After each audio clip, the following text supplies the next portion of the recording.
Salman Rushdie attacked on stage at event in Western New York. Salman Rushdie was attacked in Western New York as he took the stage at the Chautauqua Institution for a lecture on the importance of freedom of creative expression.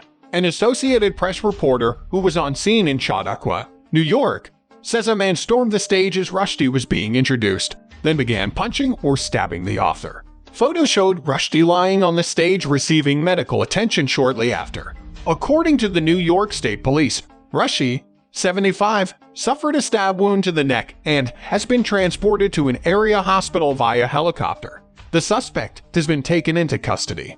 New York Gov. Kathy Hochul said at a press conference that Rushdie is alive and getting the care he needs.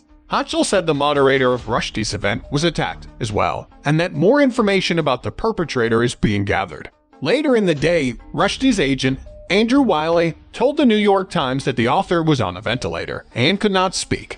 "The news is not good," Wylie said. "Salman will likely lose one eye, the nerves in his arm were severed, and his liver was stabbed and damaged." The leader of PEN America, the free speech group Rushdie used to lead, recoiled in shock and horror at the brutal, premeditated attack. "We can think of no comparable incident of a public violent attack on a literary writer on American soil," CEO Susan Nossel said in a statement. "Our thoughts and passions now lie with our dauntless Salman, wishing him a full and speedy recovery. We hope and believe fervently that his essential voice cannot and will not be silenced." Nossel declined to speculate on the origins or motives for the attack, instead laying blame on all those around the world who have met words with violence or called for the same. Rushdie has long been targeted by the Iranian regime in response to his 1988 book The Satanic Verses. Iran's leader at the time, Ayatollah Ruhollah Khomeini, deemed the book blasphemous and issued a fatwa, calling for Rushdie's execution and offering a multimillion-dollar bounty. Rushdie was forced into hiding after the book's publication triggered an uproar, and others who worked on the novel were also targeted.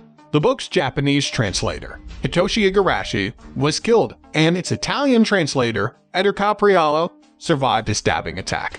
In 1993, the novel's Norwegian publisher, William Nygaard, was seriously injured in a shooting outside his home in Oslo. Rushdie emerged from hiding nearly a decade later, describing the previous 9 years he'd spent under police protection as resembling a comedy routine at times. He told The Guardian in a 2013 interview that he'd had no idea the book would trigger such a firestorm, let alone murderous intent.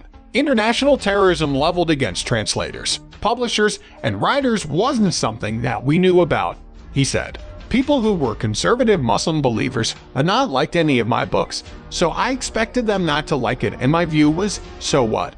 In general, if you don't want to read a book, then don't. That's why there are all these books in bookstores for you to choose from," he added. "If you start reading a book and you don't like it, you always have the option of shutting it. At this point, it loses its capacity to offend you."